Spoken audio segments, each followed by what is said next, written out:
Candy talked a lot about water out there, and I think that's really the thing anymore that I talk about more than anything is how do we make that soil function? How do we make it work to get, keep the water that we do get, and then ultimately, I think if enough of us band together, change the water cycle, change what we're getting.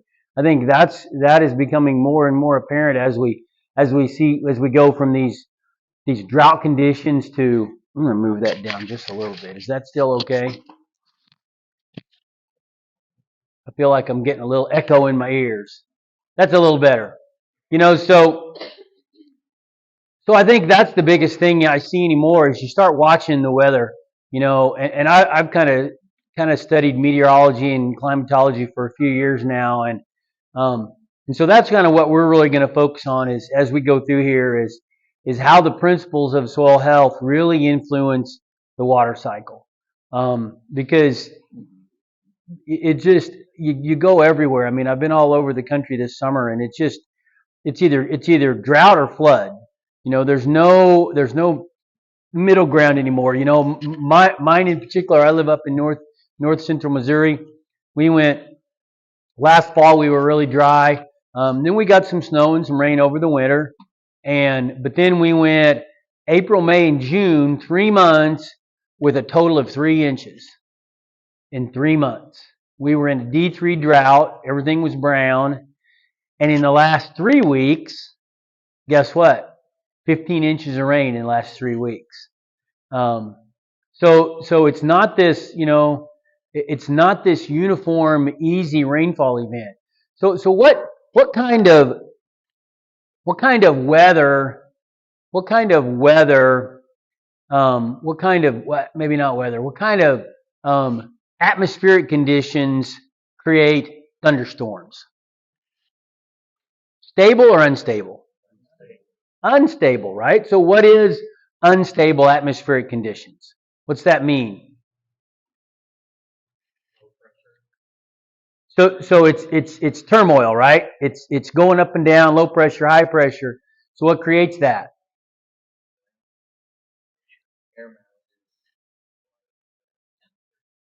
Temperature. Okay. There's a few things, the jet stream and global trade winds and some big stuff, right? There are a few big things that influence it. But if you study the water cycle, about 50% of our local regional water cycle, is controlled by local conditions. Okay? How much ground cover there is. How much transpiration is occurring, how much evaporation is occurring. And so those are the things that really, if you really start studying that weather, that's where it's at, I think. So I was a few years ago, I was on a discussion group with a bunch of producers across the whole country, but a lot of them were out west. One of the things they talked about was there were several small airplane pilots on that group, and they talked about how if you wanted a smooth ride in that small plane, that you flew from Green Ranch to Green Ranch. So by Green Ranch, he meant one that was well managed, that had probably a lot more residual. It wasn't overgrazed. It wasn't short and brown, right? It was tall. It was green. So why would he have stable air conditions over that Green Ranch? Because he's got a tall canopy. So when the sun comes out, it doesn't bake and it doesn't get really hot, right? In a desert, they will tell you, you have extremes, right? Extreme heat during the day, but yet at night it gets pretty cool at night because there's nothing to moderate that. So you got these extreme temperature differences.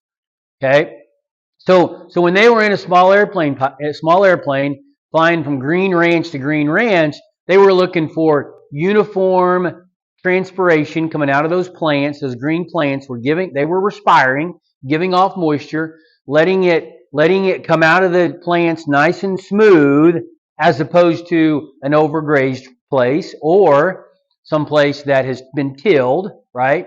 If it's tilled, it gets hot really fast, doesn't it? And then if it can get a canopy, then it can kind of sometimes moderate that. But a lot of times that's why we get into these drought cycles, is because we've got all this bare soil, overgrazed soil, and we've got these extreme temperatures, so we have a drought condition. How many of you, understand lake effect? What's lake effect? Moisture comes off of a right, a lake. Yep. So it's both, but you're getting an increase in evaporation from that surface of the water, and downwind of that, you almost generally always get an increase in moisture, right? So you've got this. So it's showing that if you've got water, guess what? Downwind of that is going to get more rainfall. So why is, if you look at some of the weather patterns and the rainfall patterns, even the temperature, it's showing it's getting hotter coming across Kansas. Where it used to be, a certain moisture regime in central Kansas, that's moved a little bit further east, and it's coming over into Missouri even, and that's because we're changing our land use enough that it's, in my mind, there's no doubt it's influencing our local and regional weather. It's not, is that, the whole carbon thing, climate change? Um, Maybe. But I think we can have an influence on it more than we realize. Okay? And so that's what I want to go through, is just talking about that. How the basic principles, and you heard Candy talk about the principles, but we're really gonna hone in on water. Okay? So so you probably can already guess the answer to this one, right? Sunshine, minerals, or water. Which is the one that drives everything else? Water. We all understand that. My question is, and I know I'm probably preaching to the choir to a lot of you guys, do most people manage their land like water is the most important resource? We don't. We act, and I use that we as a collective, right? Not picking on individuals, but all of agriculture. We act like water is no big deal. It's just we can't affect it. It's just going to rain or it's not. But I'm here to tell you, we influence that rain. We absolutely do. So the water cycle, right? We just talked about that water cycle. You've got evaporation and condensation and rainfall and infiltration or runoff, and then transpiration and evaporation. And so you've got this big water cycle. And we have just been taught you can't change it. And in fact, meteorologists, so I distinctly remember being in a meeting in Missouri about, 2008 or 9, and they had a meteorologist in there from the TV in Springfield, and he was there just to talk about general conditions. What was the prediction for weather? It was at a grazing conference, to talk about the weather for this coming season. That was just all he was going to talk about. And we went up to him afterward. This was when we were first heading down this whole soil health road, and specifically asked him, okay, how big of an area do we have to have? Do we have to get our management different on to impact our weather? And he said, oh, you can't do it. And so I said, well, but we went through the discussion, and I will admit he listened. I said, so what about, unstable and stable atmospheric conditions? And he got to thinking, and I asked him about lake effect, and he said, well, maybe, big enough area, you could change it. So now we know that it doesn't take that big of an area. There's some pretty good examples out there of fairly, and so you think about a lake. How many lakes do you know that aren't that big that have lake effect? Right? Pretty small lakes. Pretty small lakes have lake effect. So we absolutely have the ability to influence that. And so I think particularly groups like this, counties, regions, 4, 5, 6 counties together, you can absolutely change the weather in your part of the world. Because right there, you influence this right here. You influence that infiltration. You influence not only the infiltration or runoff, you influence that long-term, season-long transpiration rate out of those plants. We talked a little bit about it out there this morning, right? About how the plants are in control. It's the roots, but it's also the above ground biomass. We need something transpiring very, very all year long, right? When our corn and soybeans are done, we need another plant in there sucking up water and slowly transpiring, slowly releasing it again all through the winter, all through the spring. That's what gets these long, slow rainfall events that are continual, not these downpours. Okay? So I think our water cycle is absolutely broken. No doubt in my mind. It's broken across this country, across a lot of countries. And that's what we have to focus on, not the... We do need to store carbon in the soil, but we need to store carbon in the soil to mitigate our water cycle, to influence our water cycle. The vast majority of the Earth's temperature is controlled by water vapor, not by carbon in the atmosphere. Okay? So you've got pictures like this all over the country. You can after any rainfall event, this is over in Missouri, 0.6 of an inch of rain. You know, why is the water just sitting there? This was an hour after the rainfall. 0.6 of an inch of rain. Poor soil aggregation, right? Which creates hard pans. Candy talked about it. So you saw those two cylinders. The one that just totally dissolved and collapsed, right? So imagine any place that it rains where that soil dissolves and collapses, water can't flow through this table, can it? What do I got to do? How come that water just pools up? What do I have to do to get water to go through that table? I got to put holes in it. I got to put pore spaces in it, right? That's what the roots do. But then guess what? We have to keep it from collapsing. If it gets wet, just like those cylinders Candy showed, if it dissolves, those pore spaces in the soil are going to dissolve and collapse, aren't they? If they dissolve and collapse, that's going to seal it over, and then guess what? Water runs off. And so that's why we have to focus on the water cycle, on figuring out how to stabilize that soil, good aggregate stability, build those aggregates in that soil, keep that pore space there so it can stay functioning, so we can capture it.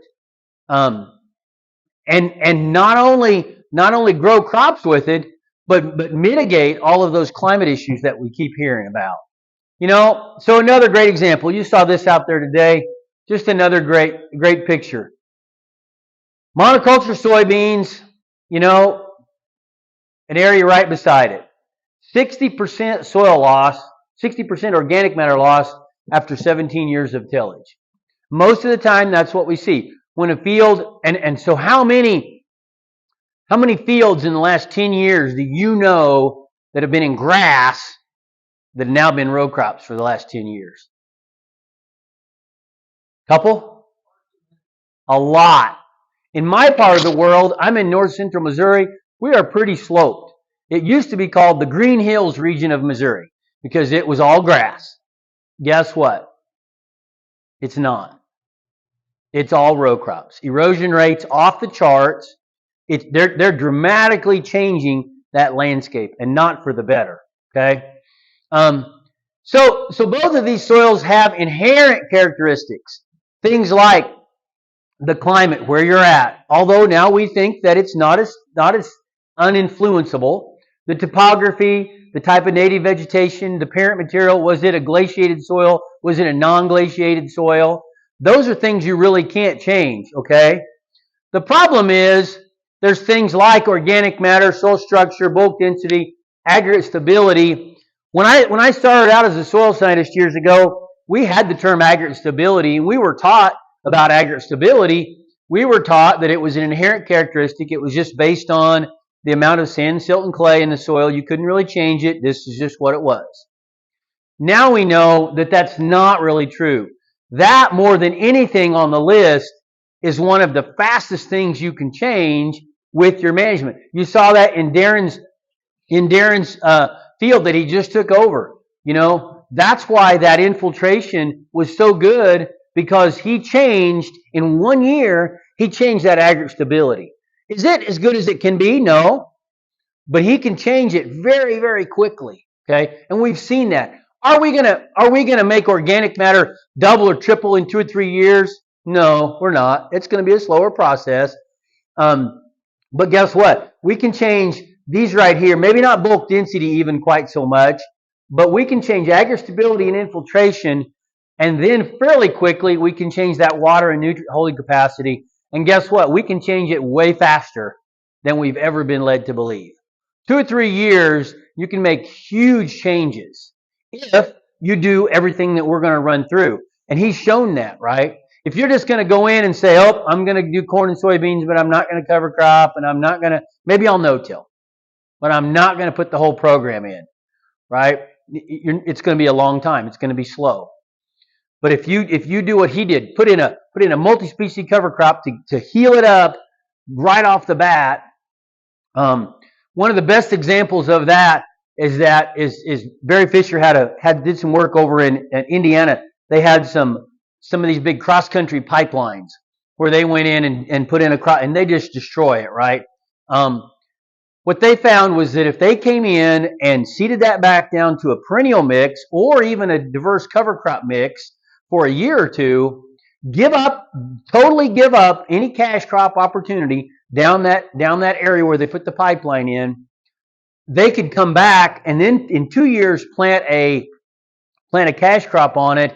With the 8 years remaining out of a 10-year deal, they could have more profit. Giving up 2 years of production, they could have more profit at the end of 10 years because they were willing to heal the soil first. So it has to be a little bit of a longer term game. So just another picture, a great picture from an aggregate stability standpoint, okay? Little difference in organic matter, but not much, less than 1%. We're going to add water to it. This is what we're talking about from an aggregate stability standpoint. Added water to them. This one just swelled up, didn't they? These little aggregates here, they just swelled up. What happened to these? Totally dissolved, didn't they? Totally dissolved. So that's where, if I could only measure one thing, one feature of the soil, it wouldn't be organic matter, it wouldn't be nitrogen, it wouldn't be phosphorus, it wouldn't be biologic activity, it'd be aggregate stability. Because aggregate stability determines everything else. If you have good, stable aggregates, that means you've got good pore space. That means you're going to have good infiltration. If you have good, stable aggregates, that means you're going to have good air exchange. You're going to have good biologic activity. If you've got good, stable aggregates, you're going to have good nutrient cycle because you've got good biologic activity, right? If I could only measure one thing, it would be aggregate stability. It wouldn't be anything else because it is the basis of all other functionality in the soil. So if we know that tillage and disturbance degrades the soil so badly, why is tillage so ingrained into our society? I grew up running a disc and a ripper. Full confession, right? Most of us did, didn't we? Because we were taught that we had to till the soil to fluff it up to get water to infiltrate. We had to till the soil to get rid of weeds, didn't we? What else does tillage, what else were we taught that tillage did to the soil?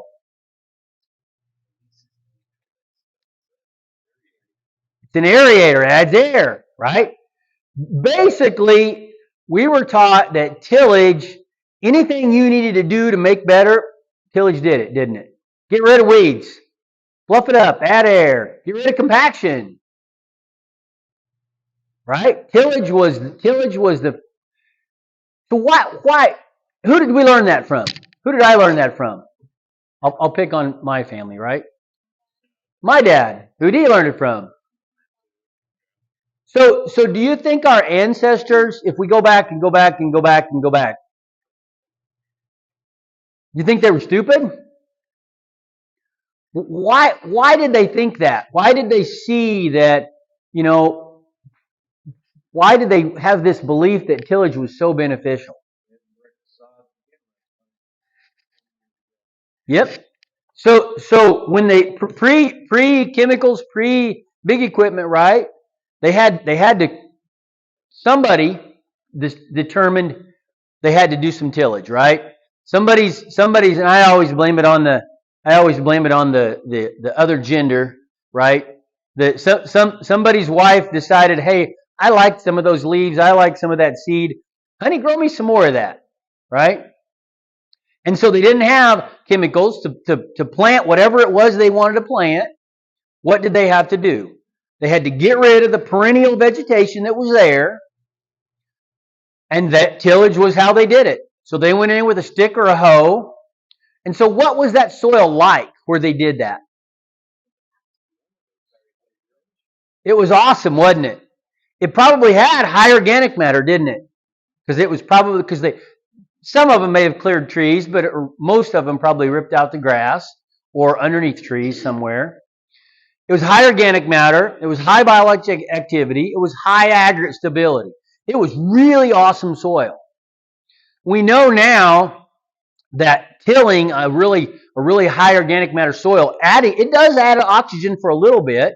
And what does adding oxygen to that high organic matter soil do to biological activity? It increases it, and it actually mineralizes those nutrients in that organic matter faster in the short term. In the short term, 2 or 3 years.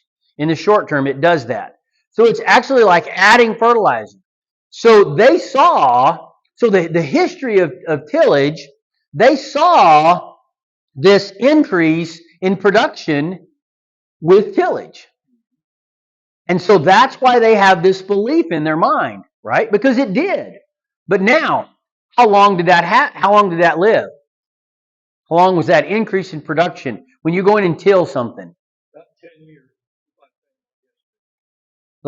A few years, right? It kind of depends. So back in these days, back when it was this type of tillage, when they tilled up a strip, and after production went down 4 or 5 years, they moved over here, didn't they? And so throughout history, the whole basis of tillage was tilling a good, healthy, biologically active, high organic matter soil. Right? It wasn't tilling long term like it is today. You know, we came to the Midwest. We plowed the prairie. High organic matter, wasn't it? Even when we initially farmed the prairie, did a lot of the prairie get farmed year after year after year after year after year? Most of it was probably in a longer term rotation, wasn't it?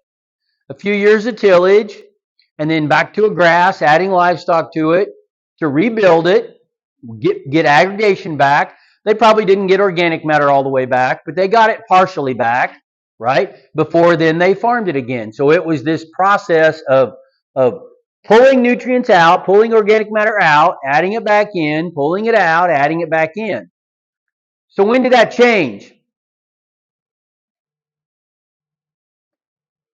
World War II, big time.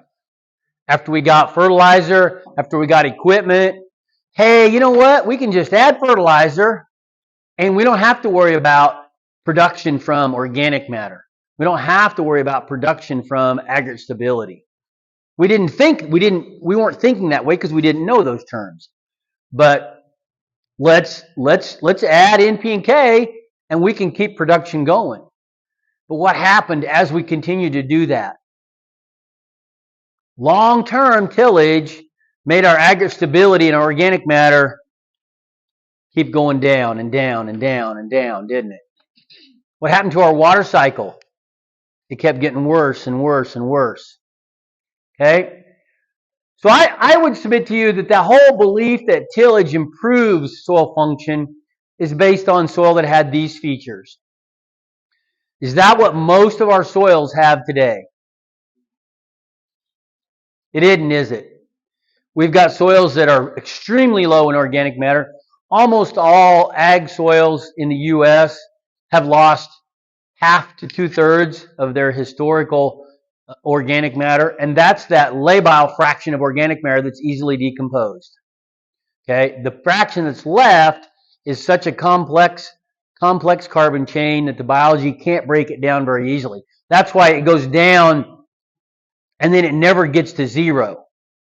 It gets down to 1 or 2% or 3% or wherever you're at, and then it kind of levels off, because what's left is that really complex fraction. So it's that other fraction that can be degraded quickly, but guess what? We can rebuild that fraction pretty quickly. So there's two things that build aggregation in the soil. These biotic glues from soil organisms. Candy talked about them out there. And an easy one to explain is earthworms, right? So you got this earthworm burrow. Why is that earthworm burrow still there? The earthworm's not there to keep it pressed out.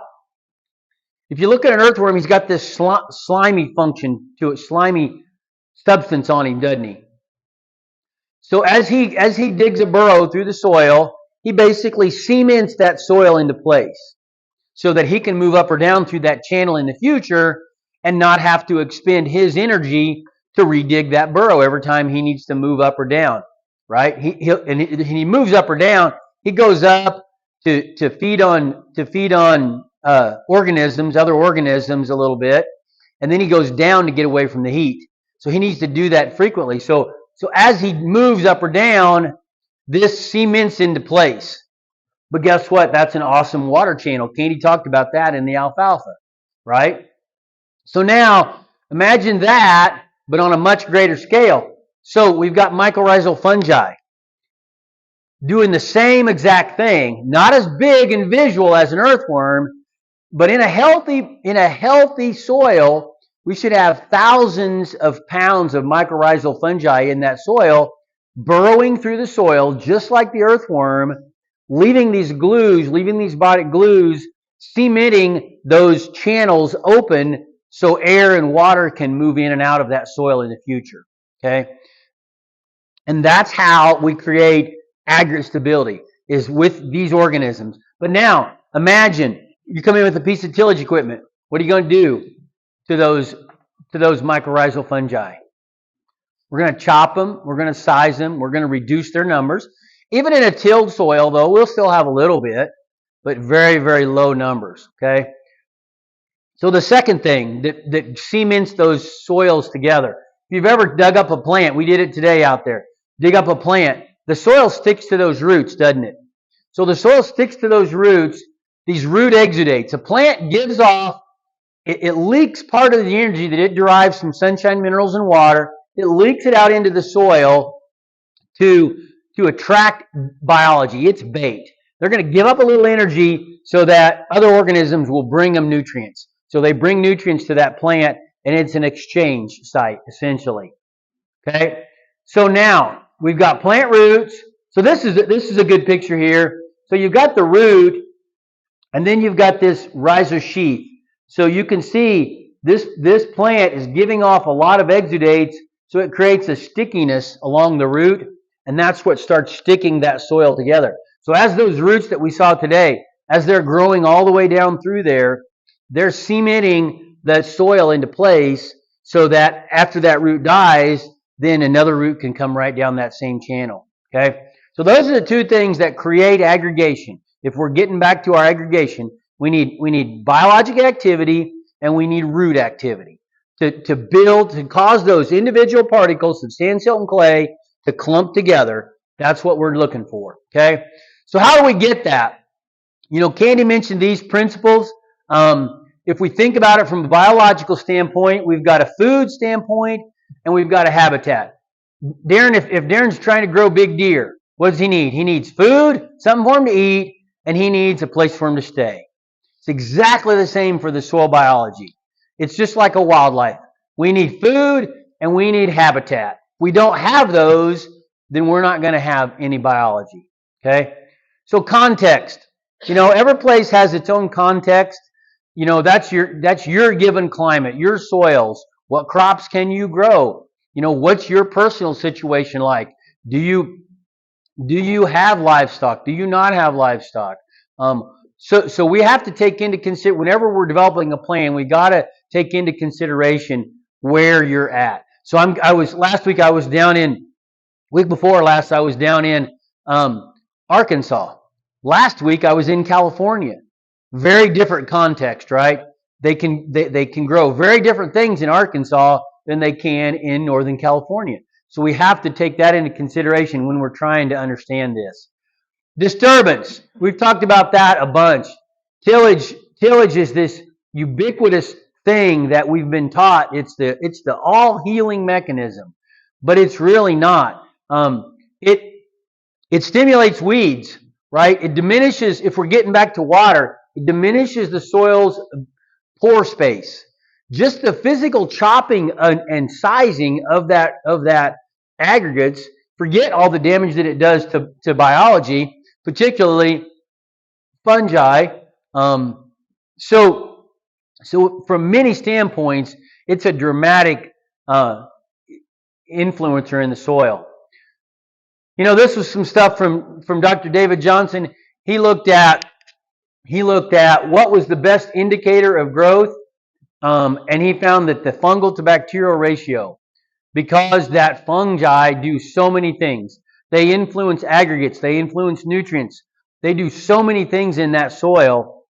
So our management needs to focus on increasing or not damaging, in some cases, that fungal component. So if I go out and I do something to the soil, I do tillage to it, I hay it, I do something to it. You've got this long filamentous fungi, and I got a little single-celled bacteria. What's going to repopulate first and fastest? The bacteria, right? And that's why our degraded soils have this high bacterial count and this low fungal count. And so if we want good growth, we want good ag stability, we've got to focus on that fungal to bacterial ratio. And this is just an example that they had. These are actually pepper plants. So this is almost 4 times the fungi to bacteria, and then the opposite down there, highly bacterial. Everything else, moisture, nutrients, everything else is exactly the same. Planting time, but look how much difference they have in growth in a high fungal soil.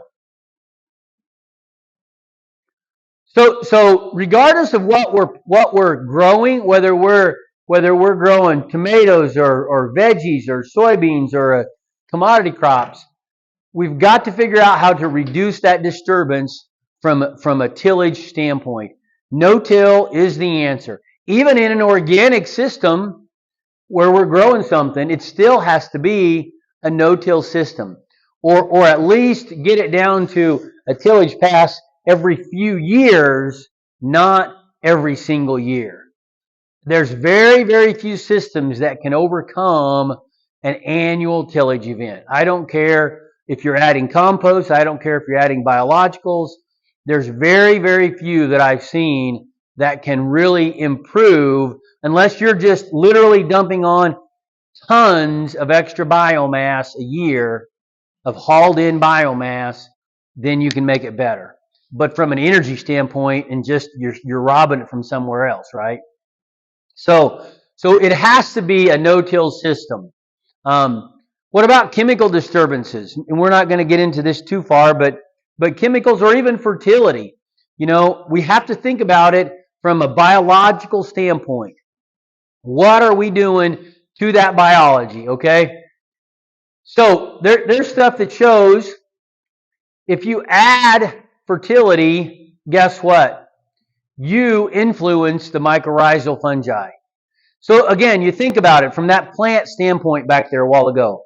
So the plant, those exudates that a plant's giving off is to attract organisms to bring it nutrients, right? That's what stimulates a plant to give off those nutrients. But those plants are also, they're trying to be as efficient as possible. So if I'm a plant and I'm sitting here, right, and I'm thinking, okay, I need some more nutrients to grow, I'm going to give off an exudate to attract, I'm going to give up energy to attract biology, or, oh wait, hey, guess what? Mr. Farmer just dumped a whole pile of nutrients on me. Water soluble, they're moving through when it rains, they're moving through the soil, and I can just, through root interception, I can pick up these nutrients. That plant's going to try to be as efficient, it's survival of the fittest, right? It's going to be as efficient as possible. So when we add all these nutrients, that essentially makes the plants get lazy. They don't give off an exudate. They don't feed the mycorrhiza to increase. So it's not that the fertilizer is poisonous to that mycorrhiza. It's that it short circuits the system. It reduces the plant's need to give off an exudate, and thereby it reduces the amount of mycorrhiza in the soil. Does it matter on what kind of fertilizer? It does a little bit. It also depends on what you have in the soil already. Depends on what the plant is. But as a rule, any plant that is heavily mycorrhizal, if you're adding nutrients to it, you are going to short circuit that mycorrhizal system.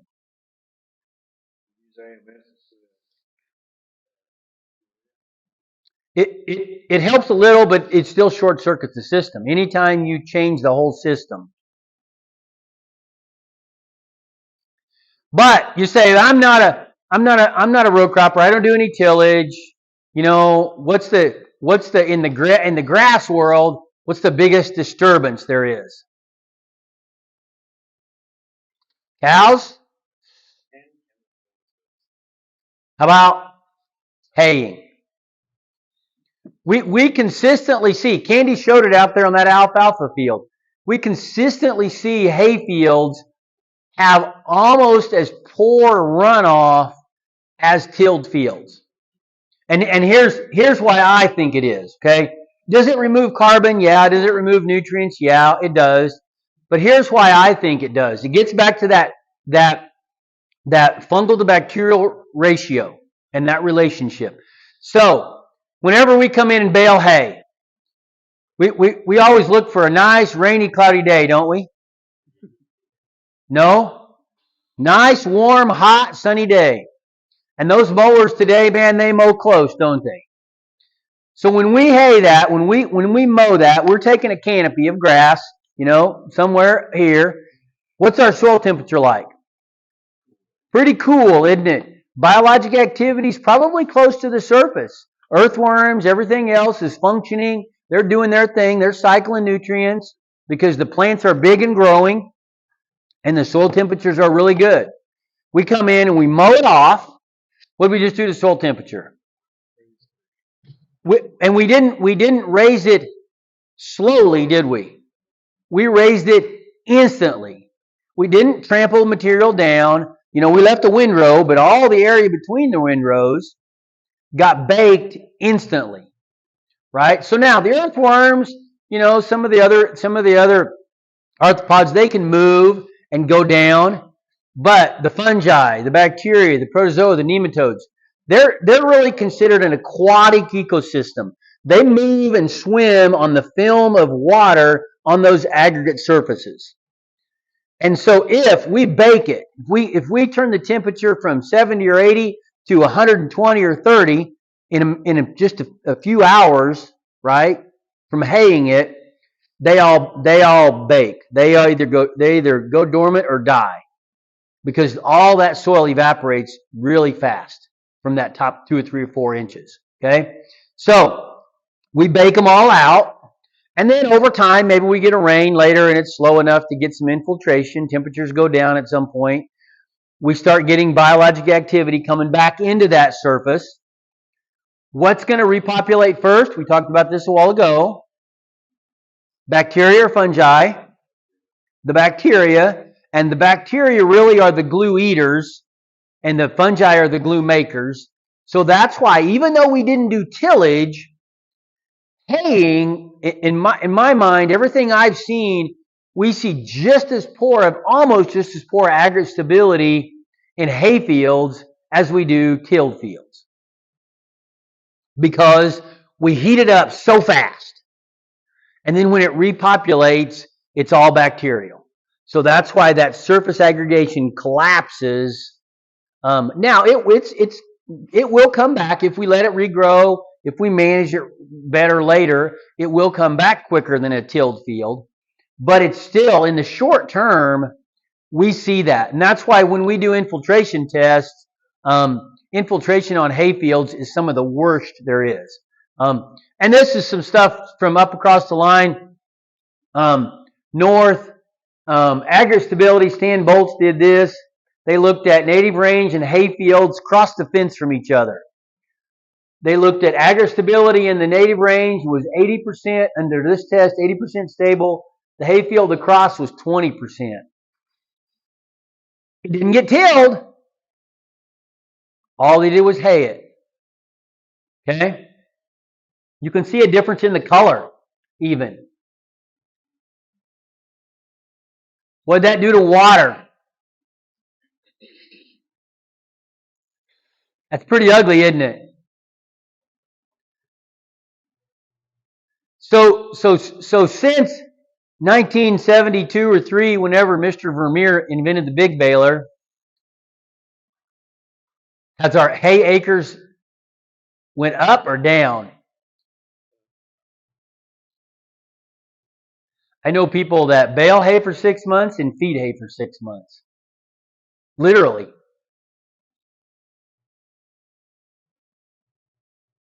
I've seen people baling hay in November. What has that done for our water cycle?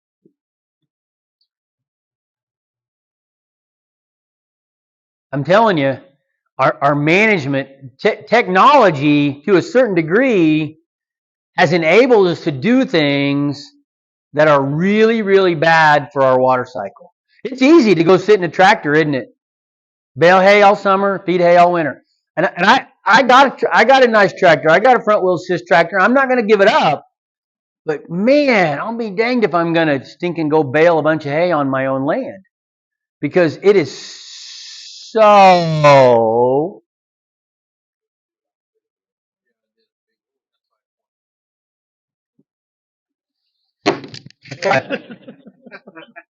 That's why I keep laying it down. Yep. So we're getting back to our water cycle. Technology has caused it. It's easy to do those things, isn't it? It's easy to haul big bales out. It's easy to go stack them. Man sitting in the cab. It's easy. Technology has caused us to maybe get a little lazy sometimes, right? And I don't want to haul little bales back out to my cows. But I think that's where we have to start getting our management right with our grazing operation, whether we're grazing cover crops, whether we're grazing perennials. Because the grass stuff, I mean, I'm telling you, I see just as much. The percentage, if you look at and I don't have the exact figures, but if you look at the percentage of acres that feed comes from to go to a cow, the amount of hay, it's a lot more, isn't it, compared to what it used to be? Because when you were hauling out little square bales or little round bales, I barely remember those. Man, you weren't going to feed hay. How many guys do you think fed hay for 6 months that had to haul little round bales or little square bales out to them? They were not doing that, were they? That's right. So that's why I'm saying, do we manage? Do we put thought and effort into everything we do from a water cycle standpoint? Do we manage like water is that limiting factor? You know, armor. Tale of 2 bean fields. So we got to get water to soak in, but then we've got to keep water from doing what? Going back out. We need that water. If it's going to leave to go into the atmosphere, there's 2 ways it does that. Evaporation and transpiration. Which one do I want? I'd much rather have it going through a plant, right? Because then it means at least I grew something with that water. So you got two plants here. You know, this one's in a cover crop. This one's not. There's some residue there. There's probably 20-30% residue. So let's say I took a couple of these young guys here and we go build fence. You guys want to go build some fence? Sure?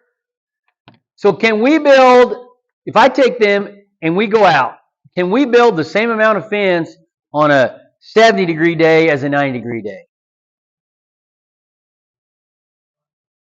We can. We can. But what are we going to have to do to maintain our energy level on that 90-degree day? We got to drink a lot more water, don't we? Because as we drink water, that water comes out on the surface of our skin in the form of sweat, and that sweat evaporating from the surface of our skin transfers that heat energy that our muscles are creating from working and pulls it out of our body, doesn't it? That's how sweat works. Guess what? That water transpiring from a plant does exactly the same thing. So, this plant right here, that soybean plant right there, it thinks it's about 70 degrees because it's got all this ground cover, right? What's this plant think it's like? 80 or 90. So if you ever listen to the radio or watch the TV, a ball game, right? A football, baseball in the summer when it's hot, and they'll say, you know, today, George, the temperature is 90 degrees, but down on the field, it's 120. Why is it hotter right down there on the field? It's called latent reflective heat. As that sun beats down on that reflective surface, it reflects the heat back up. So now the sun is creating heat going down and coming back up. So it's hotter that closer to the surface, right? So that's why this plant right here thinks it's 80 or 90 degrees because it's getting hot down. That black surface is reflecting heat. And so guess what? This plant, it can grow the same amount as this plant on that same day. But just like us building fence, what's it going to take to grow the same amount? It's going to take more water. If we've got bare soil, we're basically creating an artificially high environment for that plant to grow in that's going to take more water. We lose water efficiency when we have bare soil. Okay? It's all about water, guys. It's about having water to infiltrate, and it's about creating an efficient environment for those plants to grow in. You know, we can see very little cover. We can see a cover crop mix. Huge differences right there. And that's not even the biggest I've seen. That's a crop field. What about, oh, I thought I had another one in there. I chopped out some slides because I didn't have as long. So we see the same thing in hay fields. One of the biggest differences I see is in hay fields, an unhayed area and a hayed area right next to it. 40 degrees difference sometimes, or more, in a few hours, created by haying that off. Okay? So, it's about water, guys. Are we putting practices out there? Are we doing things that creates an inefficient system for that plant to live in? Pan rate. You guys know what pan rate is, right? It's just a measure of, how many of you know what the pan rate is for this part of the world? A lot more. What is pan rate? Does everybody know? No? Pan rate is a measure of evaporation from a device just like this. So basically from bare water, how much water will evaporate into the atmosphere? What determines that? Temperature, wind, humidity, right? Basically those three things. Now, that's from bare water. Now, from soil, there's other things that help influence that, right? Ground cover. How much residue is on the surface? What about plant canopy? How tall that plant canopy, how dense that plant canopy is. is all going to influence the amount of moisture that leaves back out of that soil. Again, if it's going to leave, I want it to go through a plant, hopefully a very water efficient plant, instead of just going into the atmosphere. Yep. Yep. So this is just a general map, and so that's why you're so high. See, you're out in here, and I don't know exactly how far you are out, but that's 100. This is 90. So that's 90 out there. Back here where we're at, we're somewhere between the 60 and 70.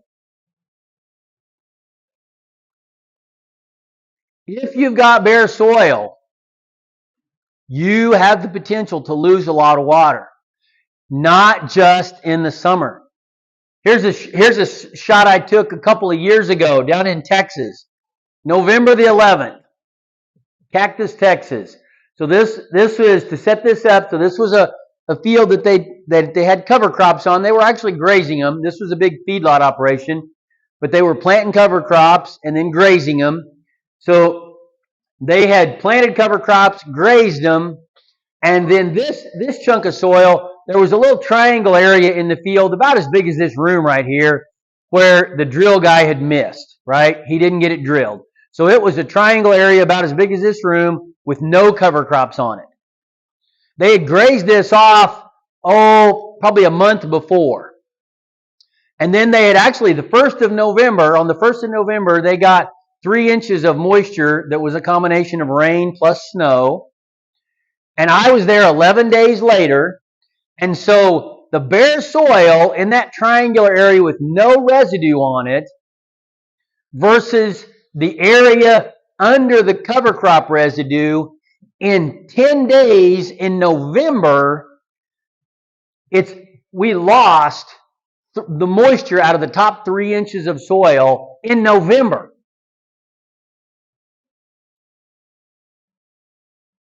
In November. They lost all the moisture out of the top 3 inches. What's it going to be like on bare soil in the summer? It's going to be that 100 inches that he was talking about, isn't it? If we have bare soil, are we managing like water is one of our limiting factors? I'm telling you, we have piss poor water management in this country. That's being nice. We do not understand the water cycle. We think we can't do anything about it. It's just, it rains or it doesn't. It's unlimited. Oh, it's a dry year. How many conversations are there out there every day about water? Oh, no, it's dry, isn't it? Man, well, I wish we'd get a rain. Well, you know what? If you got bare soil, it really doesn't make a difference if you get a rain because it's all going to run off, isn't it? You go tell your neighbors that?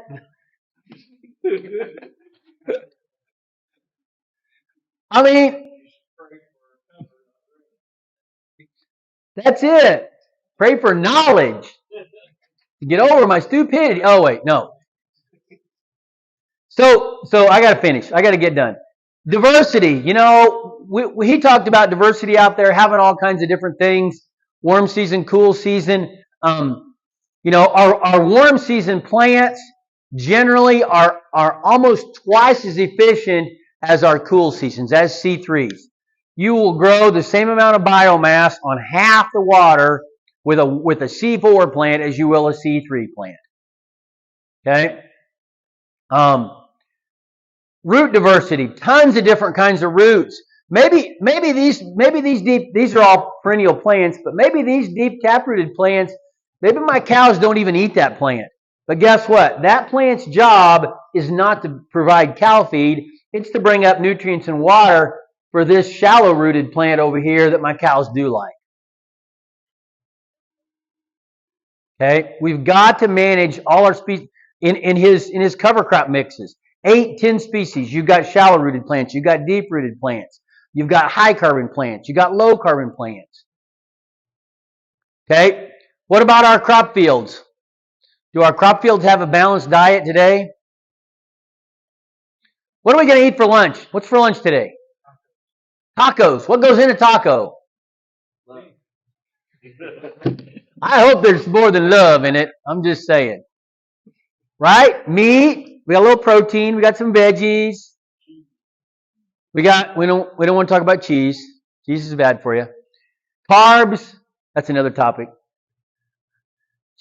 We got carbs, right?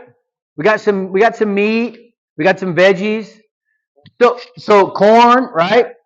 So I grew up and I got a son. He's kind of a meat and potatoes kind of kid. He's growing out of it a little bit. I did. Meat and potatoes. How long can you survive eating nothing but meat and potatoes? This is generally where somebody speaks up. Some 60, 70-year-old guy, 80-year-old guy says, I don't know, but I've been doing it for 50 years. Right? And you can. You can survive a long time on meat and potatoes. But if you eat some veggies, do you think your immune system is going to function a little better? Do you think your endocrine system is going to function a little better if you add some veggies and some fruit? Right? To get a little wider variety of all the things you need, your body's going to be a little healthier, isn't it? It's the same with the soil.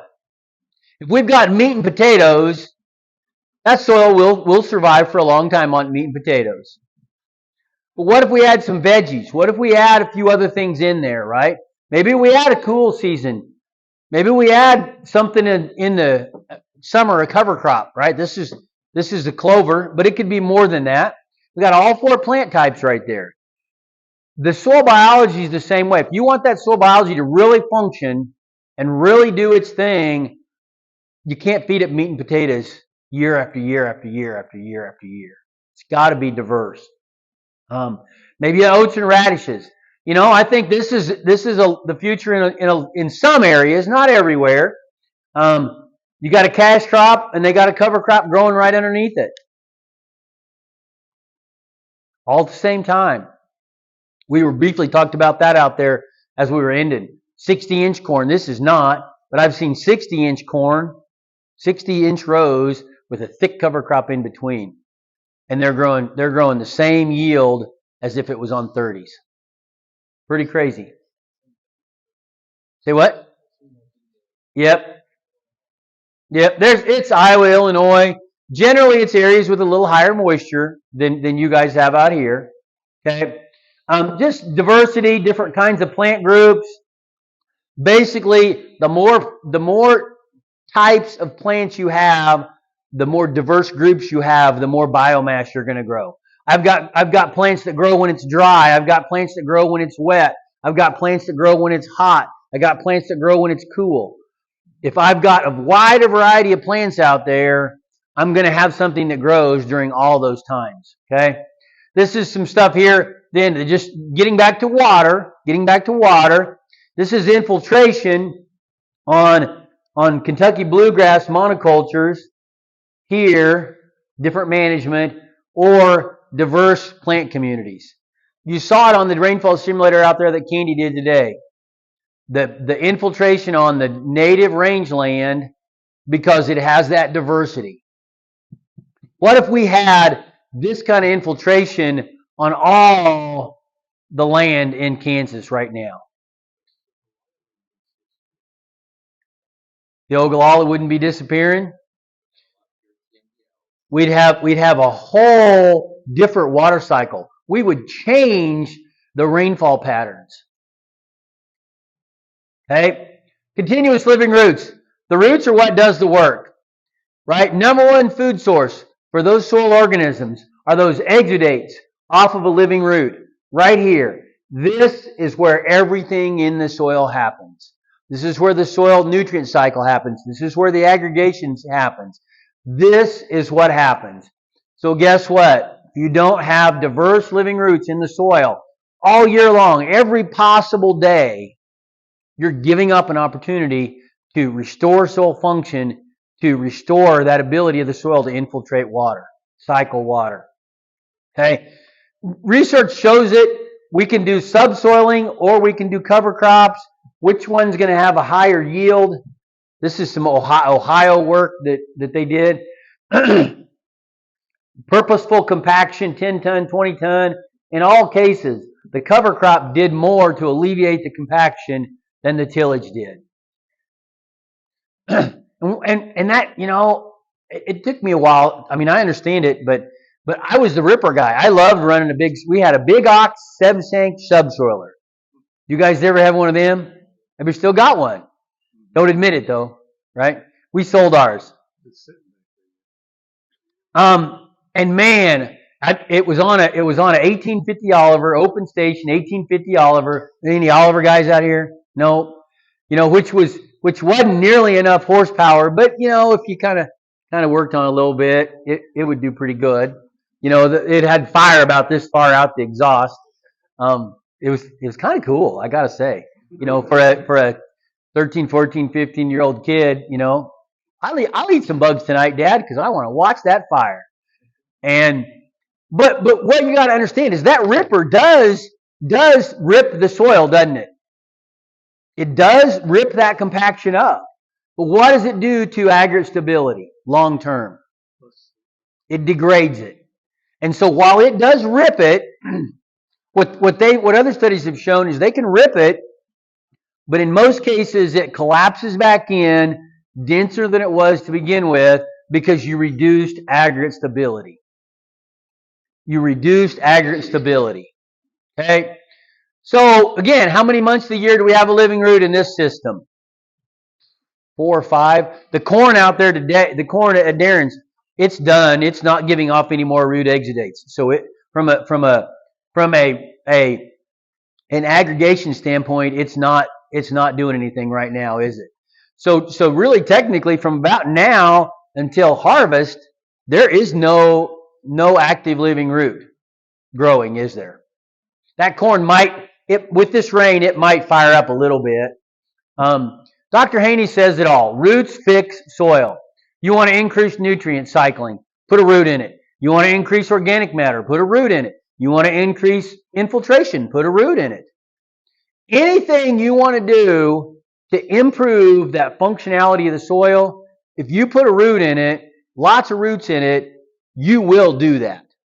Okay? That's why the cover crops are such a huge, in our cropping systems, those cover crops are such a huge part of the solution because they're adding a living root at a time when in a lot of cases we don't have a cash crop growing. The last one, integrate livestock. Not everybody's going to do this everywhere. But how did nature make all that soil in the first place? Eating and trampling, the predators causing the animals to be compressed into a small area, eating and trampling and moving on, giving it an opportunity to regrow and to do its thing, right? Put roots in the soil. And so we have to have that. If we don't have that, and I realize not everybody's going to in some cropping systems, but in all cases, the fastest way to heal something I have found is to add livestock to that system. Biology in the manure, the saliva, the milk foam, they actually add biology back to that system. Over north of here a little ways, Jason Saunders adding livestock. And this is actually a few years ago now. He was pulling $100 an acre in grazing days off of that. He's just over by St. Joe. $100 in grazing days and still raising a cash crop off of that. So, south of you, a lot of you guys have probably seen this picture. This is the difference in the water cycle from a farm that has no-till cover crops, livestock integration, and a farm that doesn't. According to Russ, same rainfall, the water flows both ways, on both sides the same way. That's the difference in rainfall. Rainfall the same on both sides. If we can do that on a large scale, and there's tons of examples of that. I was just on a place out in California, Northern California, where they had started grazing years ago, back in the 90s, and a stream that went across their place the headwaters started on their place. It was an intermittent stream, but after a few years of pretty intensive grazing management, it was a perennial. They quit the management for a few years, and guess what? He went back to an intermittent stream. He told me, he said that was one of the biggest things that he had regretted, that, and they're going to change. They're going back. They've got a water system that's in disrepair, a fence system that are in disrepair, and that's his focus from now on, is to get that system back up and running. Because he had seen it. He has lived there on this place his whole life. This guy has, and he's watched it go from bad to good, back to bad. They lost their focus. It was some family things. We can influence that water cycle way more than we've ever been led to believe. It's up to us to fix it. Lots of books out there, lots of information, websites, No Tilling the Plains, all kinds of stuff out there. Questions?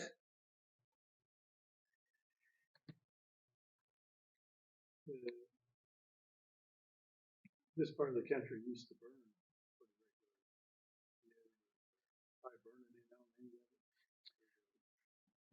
Carbon. Yep. Fire is just a tool that can be utilized to improve or degrade your plant community and your soil. Fire does happen naturally. I don't, and I've studied fire. You're talking to the guy that was 25 years ago, was as big a firebug as you'll ever find. Okay. Fire does have its place, but I will tell you, I'm not certain that fire burned quite as frequently as we think. It did happen, but I don't think it burned nearly as frequently as a lot of our conservation agencies. And I used to be one. I was an NRCS guy. I don't think it burned as frequently as we've been led to believe. So, and the reason, and I can back that up a little bit. So I got 2 or 3 friends that have got buffalo. So why do we burn? What's one of the biggest reasons in this part of the world and down in Oklahoma that they use fire? Get rid of woodies. Okay. I got a couple friends, a cousin and another good friend, that have got pretty large herds of bison. And if you ask both of them, what's the easiest way to get rid of bison or to get rid of brush, they will tell you bison, without a doubt. Phil up in the edge of South Dakota had a place that he took over that had some brush and trees on it. First rotation through with his bison, all the trees and brush were gone. They are so much more physical and active than our beef cows are. It's a whole different animal. And maybe a little bit part goat, but they are so physical. I was out there when that summer, and so he had trees that were on this place, and they not only shredded them, they beat them into a mulch into the ground. I think that the fire happened. I don't think it happened nearly as frequently as in recent years as we've been led to believe, and that's partly because the water cycle was so different. If you had a really good water cycle and you had nice uniform even rainfall events coming up pretty frequently, how often is a fire going to happen? It did happen. I'm not going to say it didn't. But it's green, it's not going to burn. It did happen. I just don't think it happened as frequently. And I think the brush side of things was more animal impact than fire impact. Both bison as well as, what are the other critters that we use today to get rid of brush? Goats. So what used to be all over this particularly the Southwest in numbers close to bison numbers, bighorn sheep. We all think of bighorn sheep now as mountain species, don't we? But there is a lot of records back in the Spanish conquistadors' writings where there were thousands, hundreds of thousands of herd in herds of sheep on the plains in the Southwest, not mountain species. They were sheep and goats grazing on the prairie. Beavers worked on the trees along the streams. Well, I'm talking about just beavers building up, slowing water down. Yep, they changed the water cycle, absolutely. So again, getting back to where I very first started, are we managing like the water cycle is the most critical part of our whole management strategy? I think that's what we have to think about. Anytime, you still got to grow a crop, you still got to make money, I get that. But we've got to start thinking about, okay, will this crop make me money? Will it improve the water cycle? Will this cover crop do what I need it to do? What management strategies do I need to implement to change that water cycle? Because we've got to change it on a large scale, not just my farm. If we can start linking these together and have those green ranches and green farms, what can we do to the water cycle across Kansas, across the Midwest? I want you guys to make it better so you quit sending all that heat my way. I have a friend who said when the heat hit Kansas and the forest was over in Texas over in the south. He said that they called it the Texas trade winds come right up. He said if it got hot enough, it would jump plenty of people on my side. Yep. And it's like every year. Like Yep. There's some great examples out there. If you go on some websites, Alejandro Carrillo is a rancher down in Mexico. He's got some awesome satellite imagery. He's changed his management on his ranch, 30,000 acres, and he's got satellite imagery now multiple times of rainfall, of storms happening on his place, not on his neighbors. He changed the local weather in his area. We've all heard, the rain follows the stream. Why does the rain follow the stream? Because it's wet. If we can change the water cycle, we can change the rainfall that happens. I think the best thing you can do is get a historical account for your area. When people settle, that's what blew me away in my county. The Nebraska and Kansas both, I started looking at what it was like. And like these dry creek beds, they were running streams. They put grist mills and sawmills and stuff on them. We screwed it up in a few generations. We screwed up a whole bunch of water. In my part of the world, you're exactly right. In my part of the world, it was all these shallow wells. They dig a 5 foot or 6 foot, 15 foot deep well, and water would just run in. They might get down a little bit at the headwaters of a drainage area, And I was just on a place Saturday, and we found all these little wells. And I guarantee you, they were these shallow wells because the water cycle was so good, the vegetation was so good, they would go in and they would get this lateral flow into these wells. That's how they survived because the water cycle was so good. And guess what? They, along with all the people since them and us, have continued to do that. We got to fix the water cycle. If we fix it, everything else, profitability, human health, everything else will fix itself. It really will. Between the C4 and C3 plants now? Yep, good question. So a C4 plant is corn, is sorghum sudan grass. Basically, they have in their carbon structure in the leaf or the stem, it's 4 carbon molecules versus a C3 plant has 3 carbon molecules. It has to do with their water efficiency and how they function. So wheat, triticale, those are all C3s. All broadleaf plants, clover, every tree out here is all a 3-carbon molecule plant. The C4 plants make up of all plant species on the face of the earth, and I got to try to remember this. This is not on a slide in here. They make up about 2% of all plants on the earth, but they produce 18 or 20% of the total biomass.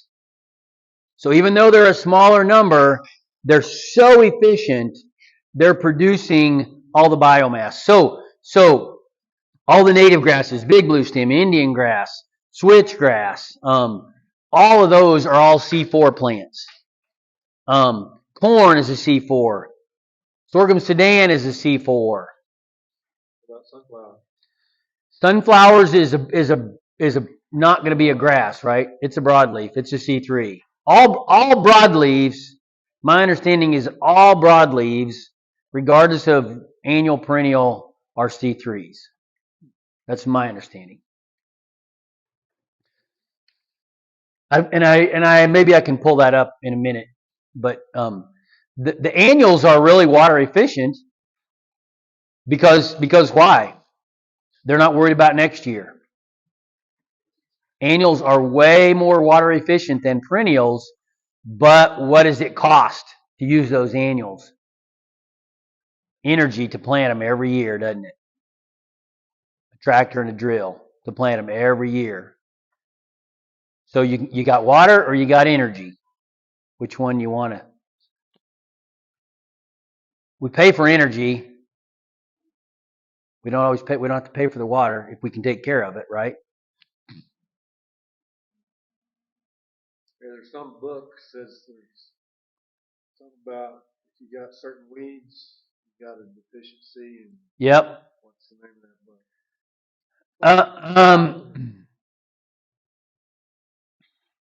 I need Candy here. Candy would know the name. When Weeds Talk.